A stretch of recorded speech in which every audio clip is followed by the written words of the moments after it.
Tout d'abord, il faudrait rappeler que le mot iman, qui est traduit en français par foi, on pourrait également traduire par croyance, même si on pourrait faire une différence entre la foi et la croyance, mais peu importe. Ce qui va nous concerner, c'est le sens des mots et pas forcément les vocables.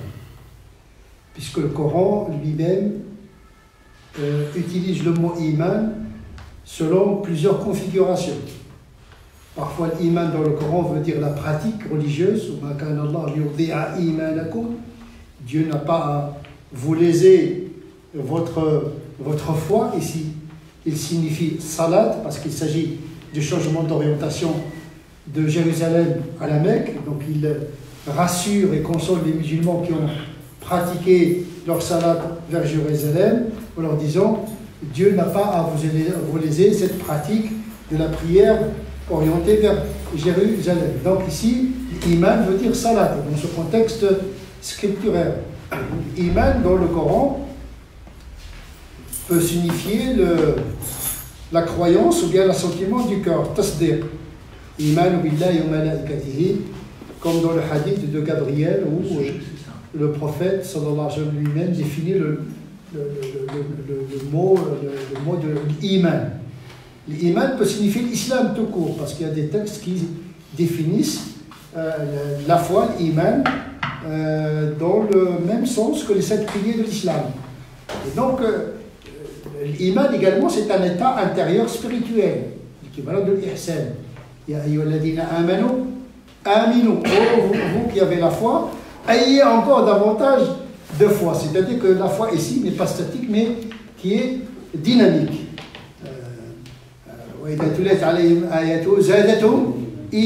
Quand ils écoutent les paroles de Dieu, leur foi croît. Donc il y a plusieurs définitions de l'iman. Dans mes propos, il s'agit d'une définition théologique. Vous savez, nous avons une matière qui s'appelle Usul Din, ou bien l'Aqida, une discipline qui a été formalisée par les savants, parce que dans le Coran, il n'y a pas l'Aqida, la discipline de l'Aqida, la discipline de fiqh, puisque le Coran il donne des informations scripturaires qui ont été formalisées en discipline par la suite. Donc les musulmans ont inventé une discipline qui s'appelle l'Aqida pour protéger, pour diffuser, pour traduire les éléments de la dogmatique. Parmi les chapitres, parmi les matières traitées par la théologie, usul din, ilm al-kalam, al-fiqh al-akbar, ou bien l'aqida, signifie l'équivalent de la théologie ou bien la dogmatique. Dans la théologie, il y a plusieurs définitions de l'iman. À ne pas confondre l'aqida, qui est une discipline, et l'iman, qui est une notion qui est définie par la discipline de l'aqida. Et donc, les ouvrages de l'aqida traitent de la définition de l'iman. Qu'est-ce que c'est que l'iman? Bien sûr, la définition a des implications pratiques, a des implications sur la définition du musulman, du croyant. Chaque définition a des répercussions. C'est pour cette raison d'ailleurs qu'on appelle l'aqida par usul din, les fondements de la religion. Parce qu'avant même de pratiquer, il faut fonder les pratiques sur l'aqida. L'aqida, c'est l'équivalent de la philosophie ou la théologie. Il y a plusieurs définitions. Il y a une définition minimaliste, celle de Al-Maturidiyya, qui considère que l'iman est l'assentiment du cœur, ce qu'on appelle tasdiq. Tusaddiqa al-Nabi fi kulli ma ja'a bihi. Tu crois en la prophétie de Mohammed sallallahu alayhi wa sallam, parce que c'est la pierre angulaire, c'est la personne du prophète. Parce que l'accès au Coran, l'accès à Dieu, il se fait par son biais. C'est pourquoi l'incroyance, ou bien la mécroyance, c'est de ne pas croire en le prophète. Parce qu'on peut croire en Dieu sans passer par le biais du prophète sallallahu alayhi wa sallam. Donc il y a une définition bien claire tasdiq, c'est l'assentiment du cœur. Donc c'est une pratique intérieure. Les Ash'arites, ils disent, oui, l'assentiment, mais il faut la déclaration. Il faut la déclaration. Donc, d'une certaine manière, ils introduisent la pratique dans la définition de la foi parce que la déclaration est une pratique. Et peut-être c'est la plus grande des pratiques que de témoigner verbalement que Dieu est unique et que Mohammed est son prophète. C'est peut-être la plus grande pratique. Parce que c'est la clé d'entrer dans la voie de la foi. Bien sûr, la plupart des Al-Sunnah wal-Jama'a, bien sûr, il faut savoir que les Maturidites sont Al-Sunnah wal-Jama'a. Les sunnites sont composés de plusieurs tendances, dont les plus importantes sont Ash'arites, Maturidites et Hanbalites. Les deux premiers c'est la doctrine khalafite, khalaf. Ils se permettent l'interprétation des attributs de Dieu. Ils ont introduit la spéculation dans l'économie de la théologie.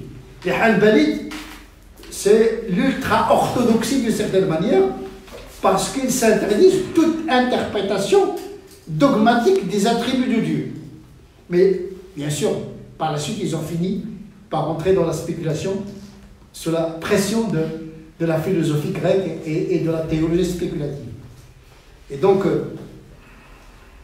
grosso modo, une grande part de Al-Sunnah wal-Jama'a, à part le Murji'a al-Fuqaha, il y a une tendance, des Murji'a, ils sont 12, il y a une tendance qui s'appelle les Murji'a canonistes, qui sont presque comme les Maturidites, et c'est la doctrine d'Abu Hanifa, par exemple, qui considère que l'iman, c'est wa tasdiq.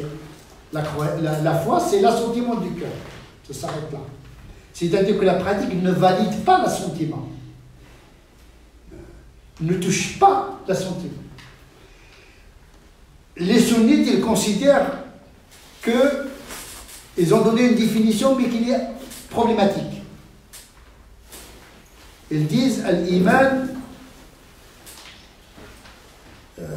هو عمل الجنان du cœur نطق باللسان وعمل بالأركان والإيمان يزيد وينقص يزيد بالطاعات وينقص بالمعاصي. On peut dire ça, c'est une définition globale.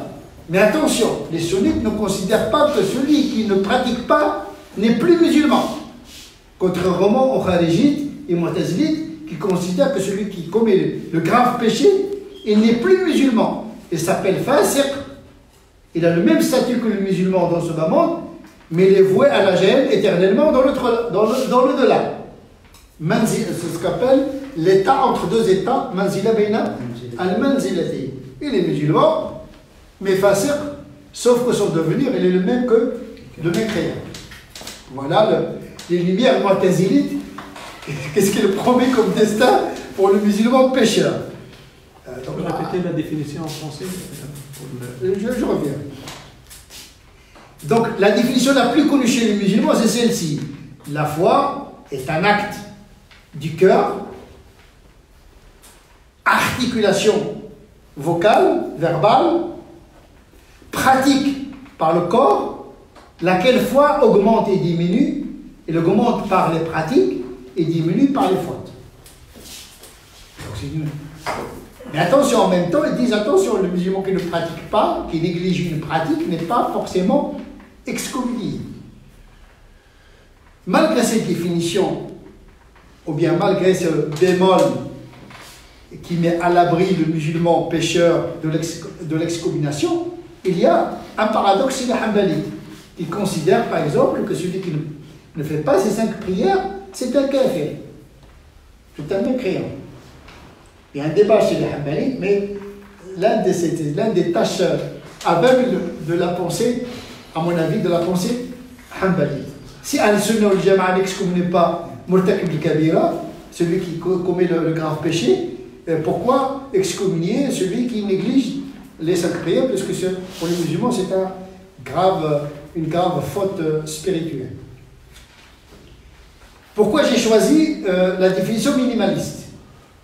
Sachant que cette définition existe dans la tradition sunnite. Ce n'est pas une invention. Qui considère que la pratique ne valide pas la foi. Mais la pratique est une condition pour préserver et entretenir et améliorer la foi. العمل ليس شرطا في صحة الإيمان ولكن في كمال الإيمان. Comme dit le prophète, لا يؤمن أحدكم, il ne sera croyant, il ne sera homme de foi que celui qui est généreux auprès de son voisin. Ça ne veut pas dire que celui qui est avare n'est plus croyant, mais c'est l'idéal, c'est la perfection. C'est un iman, une foi évoluée. Je ne dirais pas parfaite parce que rien n'est parfait dans ce monde. Donc effectivement, d'abord, cette définition, elle est légitimée par les textes, parce que le Coran dit « Ladina amanu wa abilu salihat », ça veut dire que la foi est une chose et la pratique, c'est une autre chose. C'est-à-dire qu'on ne pratique qu'après la foi. C'est la foi qui donne sens à la pratique. Ce n'est pas parce que je fais les 5 prières que je suis croyant. C'est parce que je suis croyant que je fais la pratique. Parce qu'il y a des gens, par exemple, qui respectent des pratiques culturelles. Ça ne veut pas dire qu'ils sont croyants. Positif, on y reviendra. Et donc, effectivement, parce que ça rassure les musulmans, parce que je considère que la foi en elle-même est la plus grande pratique. Il est rapporté dans Muslim que celui qui reconnaît Dieu entrera au paradis. من عرف الله دخل الجنة يعني من عرف بأن الله واحد. Le fait de connaître, et il y a tout un débat chez les théologiens, est-ce qu'il suffit de connaître et de reconnaître sans reconnaître le prophète, sans pratiquer?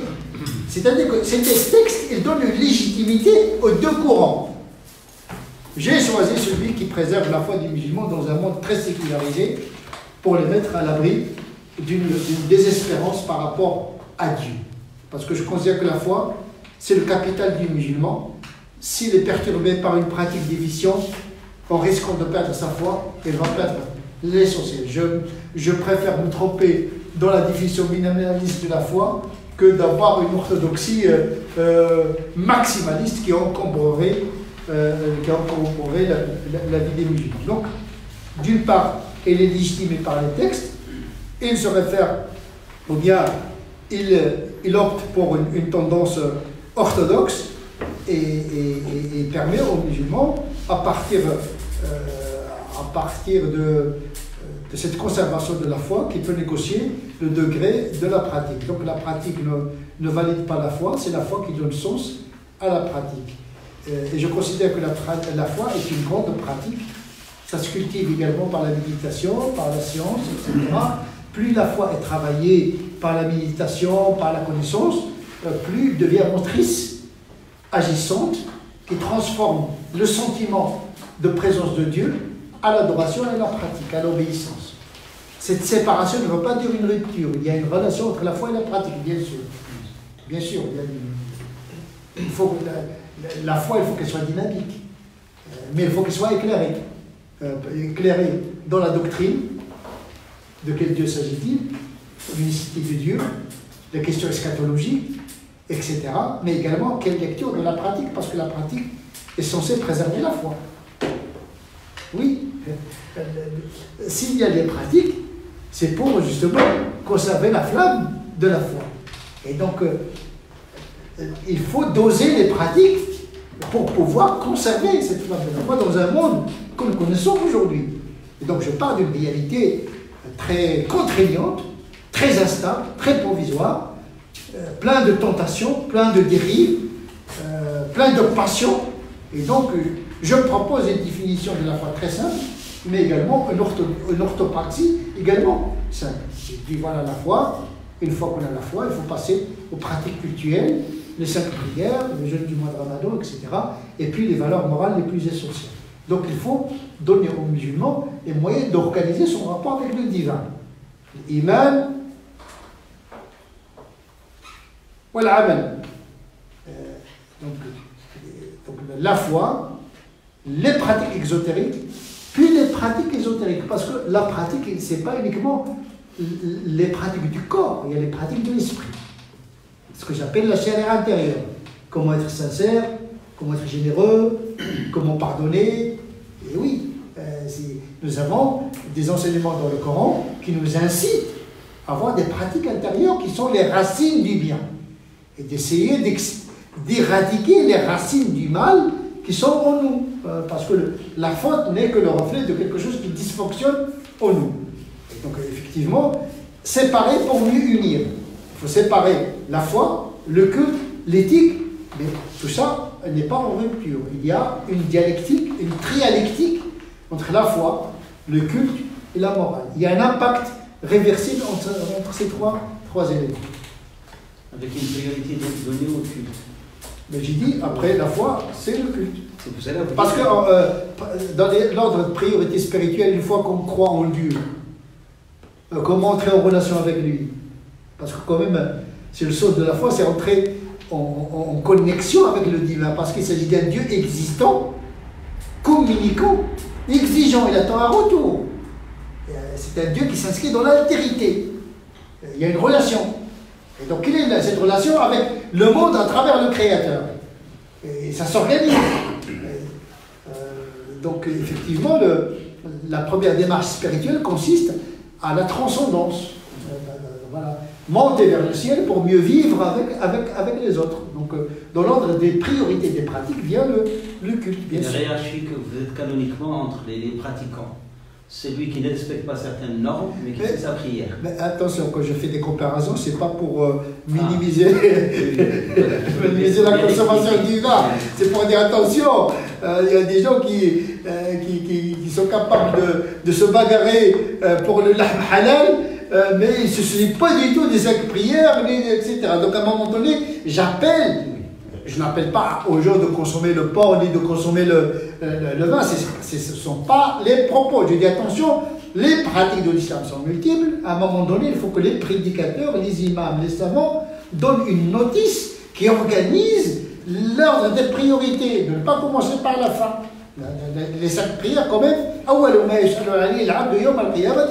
première des choses que Dieu va demander aux musulmans, c'est quand même, ce sont les 5 prières. Je n'invente rien, donc c'est important.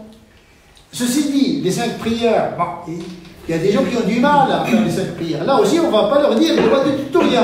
Ou bien vous faites la prière sans discontinuer, vous faites la prière, les 5 prières, ou bien vous ne faites rien. Non, vous faites ce que vous pouvez. Un musulman qui fait 4 prières au lieu de 5 est mieux que celui qui fait 3 prières, est mieux que celui qui fait 2 prières. Plus on s'approche à Dieu, mieux c'est.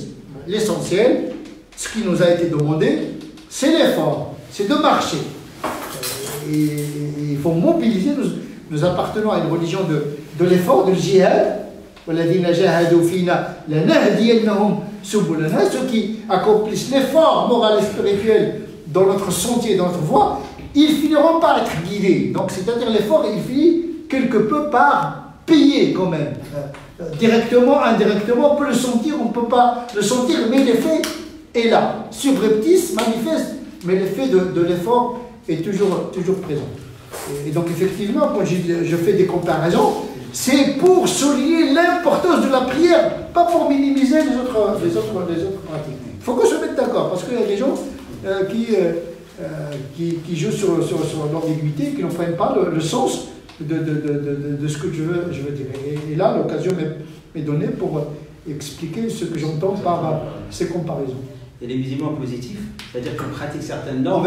Pour moi, l'islam positif, le musulman positif, c'est ce qu'on appelle le musulman culturel. Sécularisé jusqu'à perdre la foi. C'est ça le musulman positif. Le musulman totalement sécularisé. Il n'a que le nom. Il consomme le merguez, le couscous. Il a gardé que le... Il y en a qui le mois de Ramadan aussi. Oui, mais sans... Oui, par sympathie par rapport à sa famille, etc. Comme beaucoup de non-musulmans d'ailleurs, quand ils connaissent les musulmans, ils veulent avoir cette expérience du jeûne, etc.